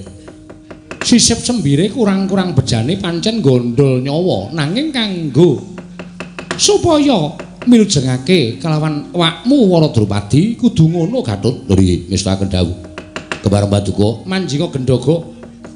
Gendhaga iki tak akokke isine Wara Drupadi, mengko tak wenehke Prabu Sudarga kae mau. Nggih.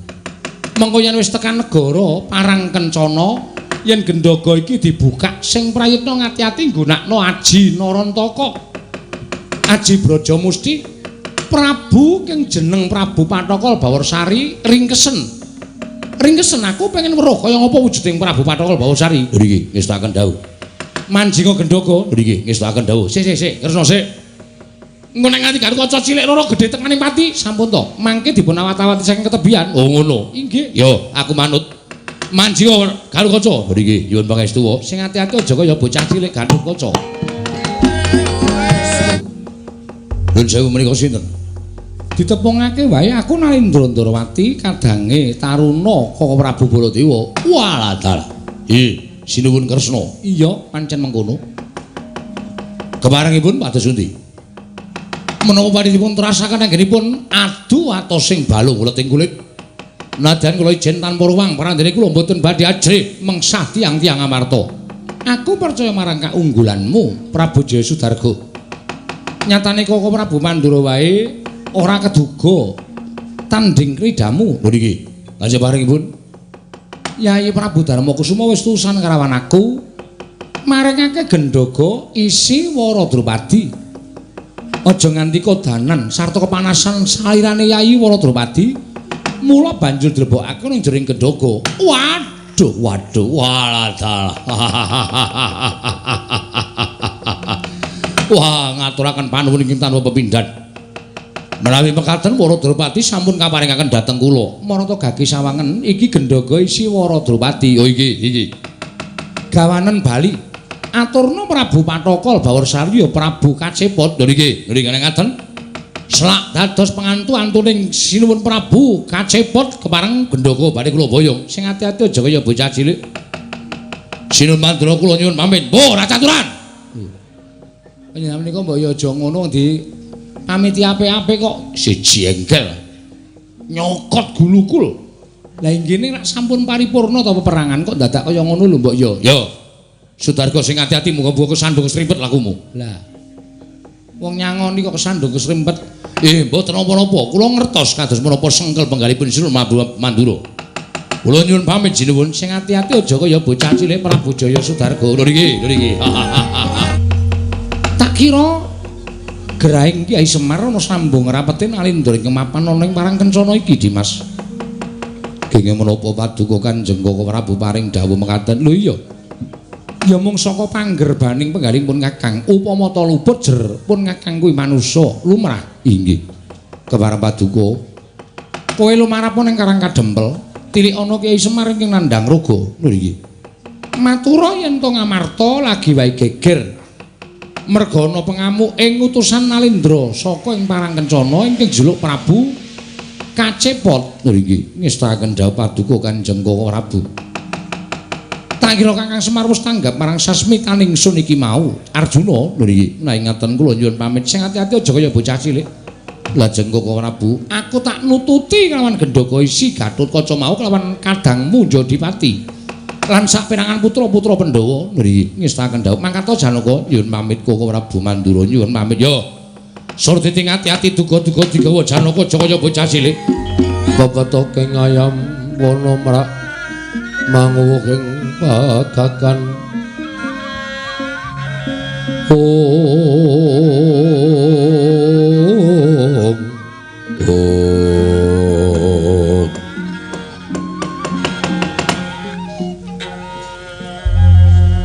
Jagat Dewa Bathara ya jagat pangestungkara.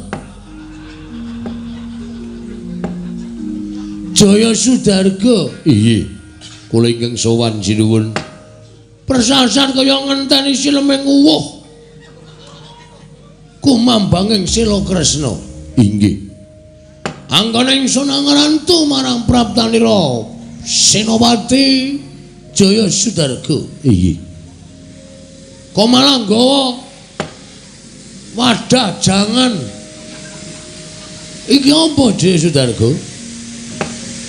Inggih. Sik, sabar. Cangkemmu kalah ro knalpot. Inggih. Nyuwun pangapunten sinuwun. Menika gendhoga isi menapa ing paduka kajengaken. Makludsu Kualik. Maksud lu. Maksud lu Nalika semanten sinuwun duta kalian kula menapa? kowe tak utus supaya nyuwun putri saka negara Ngamarta ingkang wewangi Dewi Wara Drupadi. Menapa ing sampun paduka dawuhaken menika kasembadan panjangkanipun sinuwun Prabu Kacepot inggih Patokol Bawarsari. Piye? Kasembadan panjangkanipun sinuwun Prabu Patokol Bawarsari. Wah, adalah Jaya Sudarga ora ujar ora kaul. Sesuk tak gantung. Wong saged ngaturaken menapa ing sampun paduka dawuhaken malah digantung. Maksudku tak gantung jabatanmu. jabatan Alendra dadi kadanging Taruna Prabu Jayapataka Darwanu Swasaya. Kowe tak dadekke Ratu Gong Binathara. Inggih, matur sembah nuwun. Pate Wonten dawuh. kowe tak unggahke derajatmu dadi RT. Waduh. RT menika jabatan ingkang Aja ngemengke, gawe KTP, gawe apa-apa tanpa tanda tangan RT ora iso kelakon. Bukaten. Iki isi Waradropadi temenanan. Inggih. Saestu sinuwun. Aduh. Jaya Sudarga, Wonten dawuh. nek pancen kaya ngono. Isine bae Waradropadi tenan. Coba tutuping gendhaga iki copoten. Nek Waradropadi tenan tak tubruk, tak gendong nyemot, tak gawa nang Tilamrum Jaya Sudarga. Yatangan ing kalangguan Aglar pandan moncal dina lir kekonang Surum sorotitan padang kasor lan bajaring Purnameng kegono dasare mangsa katiga Sigar sambuka tutuping gendhoga Sang Jaya Sudarga Parandining salebeting gendhoga Raden Gatotkaca Camet Aji Naranta kanggo ndeli punang tutup Temah datan kawo sambuka tutuping gendhoga kagiat kadrakasan Prabu Jaya Sudarga wau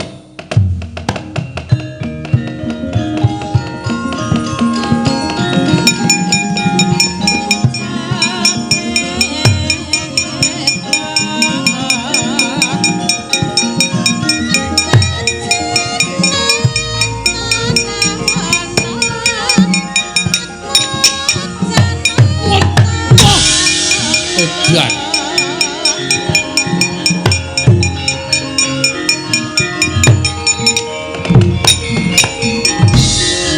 Sewu-sewu kalepatanipun ingkang abdi tadah wadana sinuwun. Nyatanipun tutup kula bikak mboten saged. Goblok. Wong isih kekancingan ngene kok dibuka. Mika mboten nonton kancingipun. Nek ngono pancen pinesti Waradropadi rada aleman. Nggih. Njaluk sing buka panjenengane ingsun. Rada mundur Jaya Sudarga. Iki kok nek tak buka Drupadi ngetok lak tubruk. Nggih. Kula semanggaken paduka Gusti kula sanata. Sumangganipun badhe buka tutuping gendhoga menika. Iya, njaluk pangestumu ya. Nggih. Gunjang ganjing langit kelap-lapaton lir kincanging risang mawe gandrung binokak tutuping gendhoga klakon kabukak punang gendhoga nalika semanten tanggaping gati risang Garukaca kemutan dawuh timbalanipun ingkang wohing Darawati sigra nyaut Prabu Patokol Bawasari beto ngambandir kantara kaget Prabu Jaya Sudarga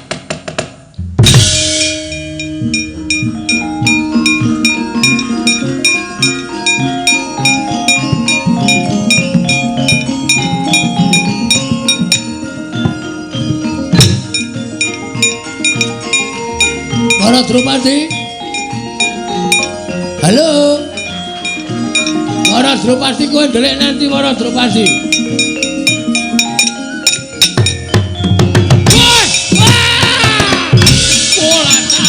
Kaca kasinggihan. Wis bisa bali ana ing kene. Pun wae ingkang nututi karo playuning Jaya Sudarga. Kula sampun saged mikut Prabu kajeput iki Prabu Patokol Bawasari. Namung nyatanipun kekiyatanipun ngedap-edapi kula dipun buang ngantos dawah wonten ngajianipun Wa Prabu Ndarawati. Loh, lah kok edan temen? Ing atase kowe iki satriya babaran kayiwangan. Mungsa Prabu Kaciput iso dikipatake? Nyatanipun mekaten. Perkudoran njajal ora? Kaya apa dapure? Keme. Ayo. Wong Amarta senengane apus-apus. Menehi aku gendhoga jarene isine Drupadi, jebul isine satriya sing iso nylenthik tanpa sutang, mabur tanpa lar. Sing duwe satriya sing duwe caping gunung. Saben bengi nyawang konang.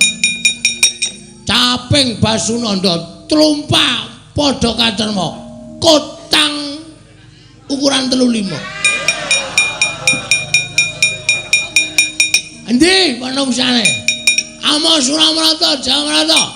Iki sapa ngaglan ning ngarep aku, Raden Werkudara? Wah, ngerti karo aku. Ngerti aja meng kowe. Bapakmu aku ngerti. Sapa bapakku? Prabu Pandhu Dewayana. Mbahmu aku ngerti. Sapa mbah? Abiyasa. Mbahmu meneh aku ngerti. Sapa? Palasara. Mbahku li sak dhuwure Palasara. Pala kependem. Pala kesimbar, pala gumantung, kudus. Ora kena nesu Werkudara. Wah, kaya aku tau krungu swara iki. Krungan-krunganan kowe. Wah, kowe ngalahke Gatotkaca. Bapakne ora trima. Mbane kon melu sisane kene.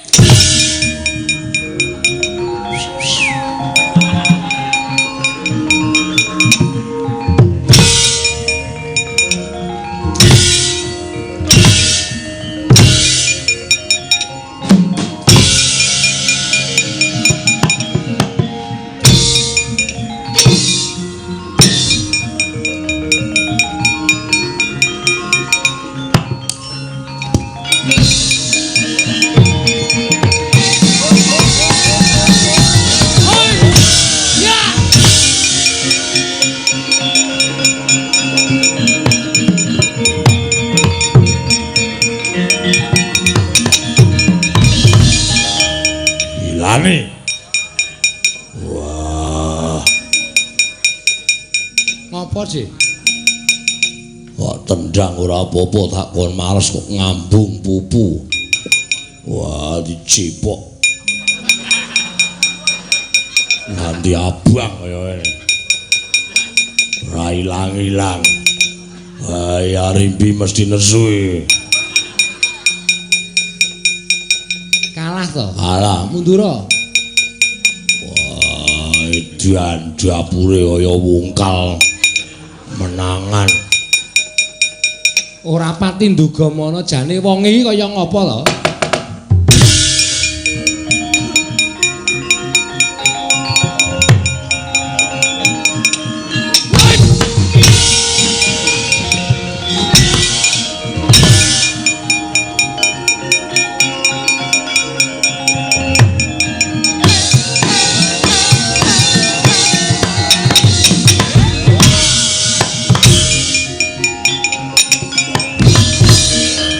Ratu kok polahe gedabikan. Mrono mrene iki ngapa? Suka-suka. Aku nek ora gedabikan rasane awak kurang sehat. Ayo ndi kae mau. Sing gunake kukune argo nyubles wetengku. Weteng kaya ngene cubles nganggo kuku. Sapa iki? Takon karo aku Ratu Ndarawati Prabu Kresna mesti. Ada Kresna bojomu telu ada. Konangan kowe saiki. Kresna bojone telu. Rukmini, Setyabuma, Jembatan Ancol. Jembawati. Heeh, Jembawati. Ya. Anu apa wae? Lho mesine aku mbelani adikku Werkudara. Werkudara adimu to? Iya no. Kowe wani karo aku. Sing tawedane apamu wae? Lho. Wong gelut kok nganggo mah ngono barang iki. Sing tawedane apamu? Kendi Tayat Mimang Kadangul Dewa. Ora ngarake karo Prabu Kacepet, ya Prabu Patokol aja kuwalik. Prabu Patokol aja kuwalik. Aja Prabu Pakon Patokol ya. Tiban senjata cakra pecah dadalmu tibano mati dening aku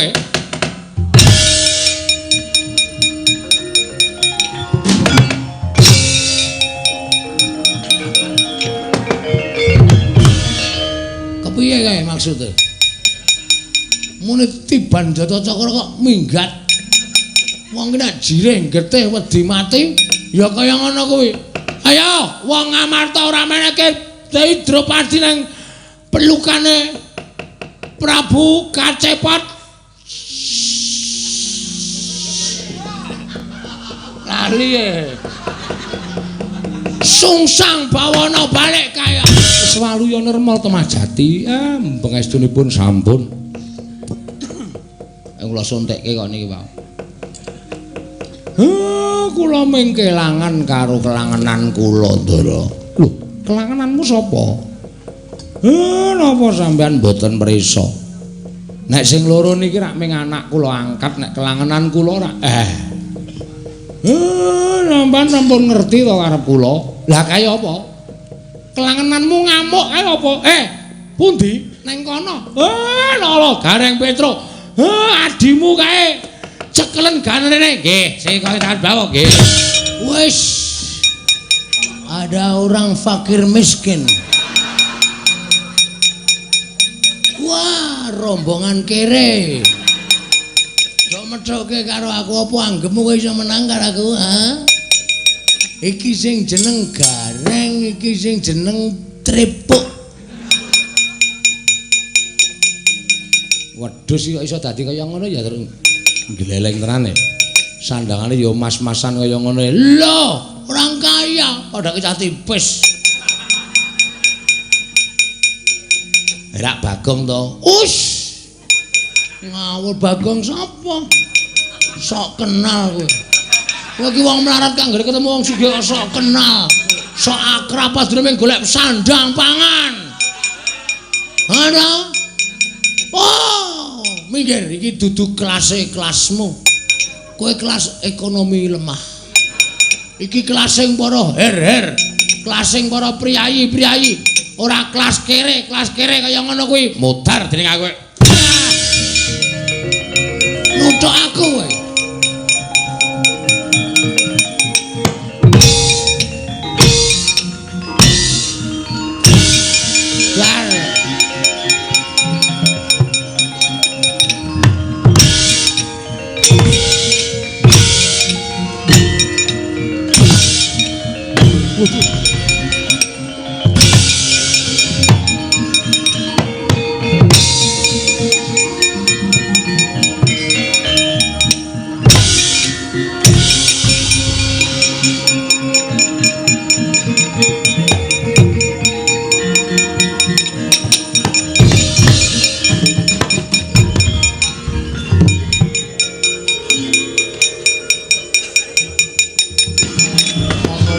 Gogok kok diliwati. Iki mesti ketuane kere. Ketok tuwa dhewe, lusuh dhewe. Blekutek dhewe.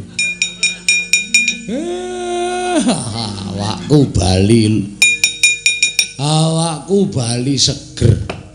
Awakku bali kepenak. Otot bebayuku sing mau ning Lokro Kendho saiki kok kaya entuk daya kekuatan. Boleh. Ngapa ngoyo aku tole-tole? Kowe ra anakku to. Wes ngawur iki putrane Sang Hyang Bathara Wenang. Nek omong waton jeplak cangkem. Wedhus tenan kok. Iso digdaya ya menungsane ya. Aku getak eleng, ngapa tok aku ya digetak. Kowe ora menang nek karo iki meh padha kekuatane karo bapakmu.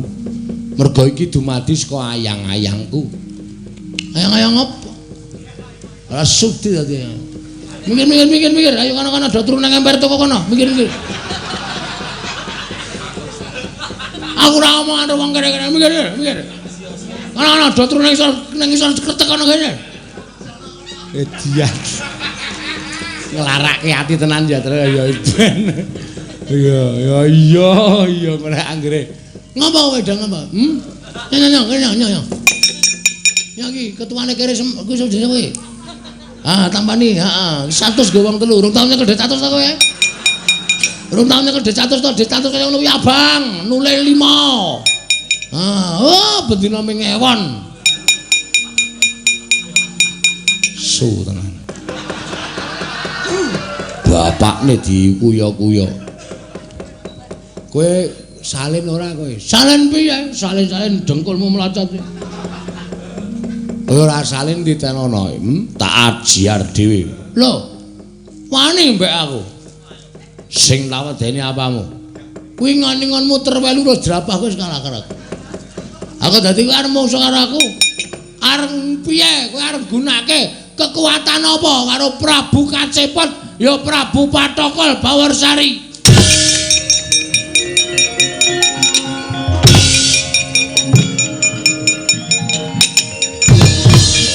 Ngejigir rambune nak. Apamu kapan kowe? Bapake sepelekke. Ayo ndang gewis. Ndang. Ndang gewis.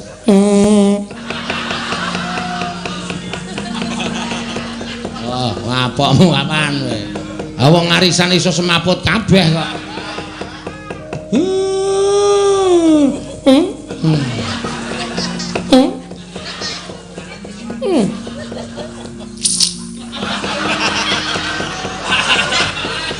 Ora diden kemer.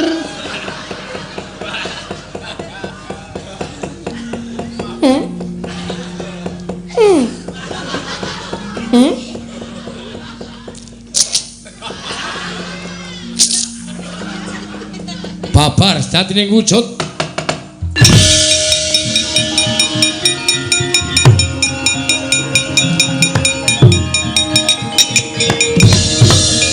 Apa ora? Apa ora?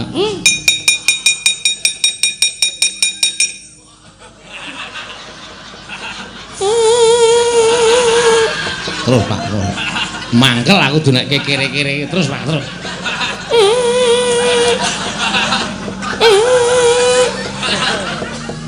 Terus Pak, terus Pak.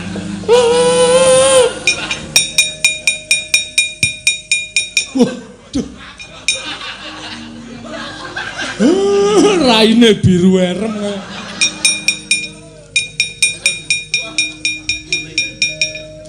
Le. Waduh, ayo keracunan nek kowe. Bagong tenan malah keracunan piye, Truk? Wis benengke wae ora apa-apa ora.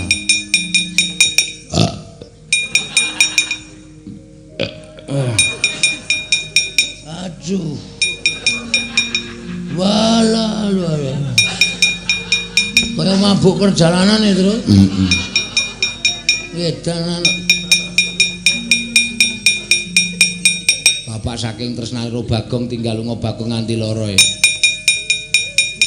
Aduh. Ayo gek waras cengelmu. Kebangetan nek kowe Pak nganti metu ampase barang. Sarunge nganti kuning.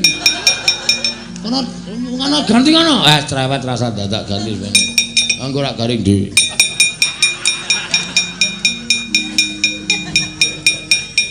Waduh.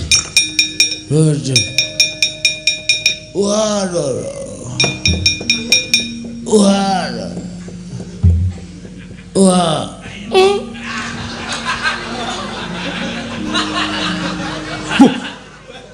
Luwih medeni iki tenan. Bagong. Dadi ratu barang. Ayo karepe panitia. Jane ya sirku ya emah. Lah iya. Lah terus wadya balamu kae. Wah, patik senopatiku sing penting ki nek ora takon ganti ndak malah dadi kaya ngono terus ngrekoso.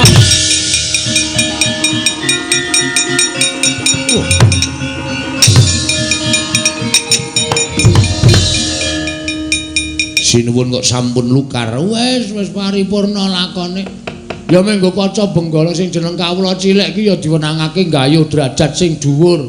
Merga ketrima karo orane menungsa ki gumantung karo sing gawe urip.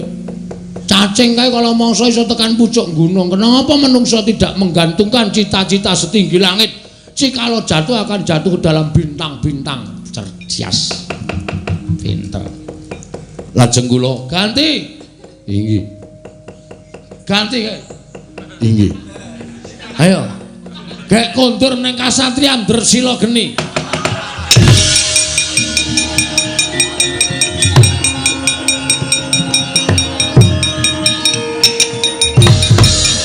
Kendali soto kira. Oh, ada kendali.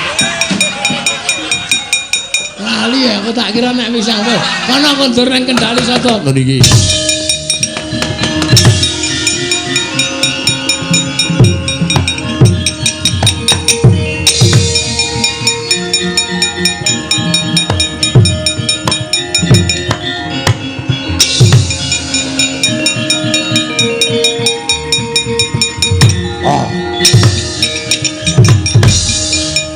Warakudara wasawai Warakudara Ratu Gustiku tekaning pati belakno. Wah, kowe kudu mati. Oh. Kowe.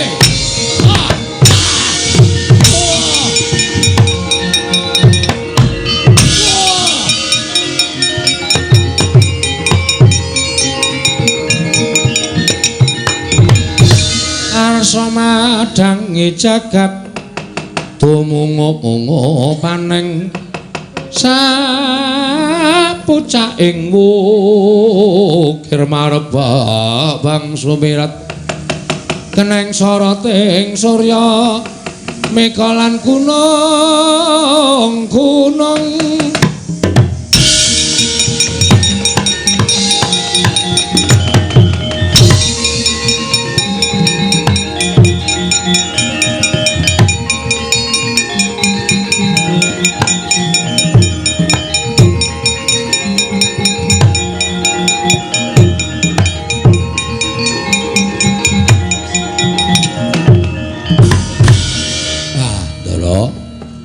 sedaya sampun paripurna wiwit purwa madya lan wusananipun kalising sambikala nir ing rubeda.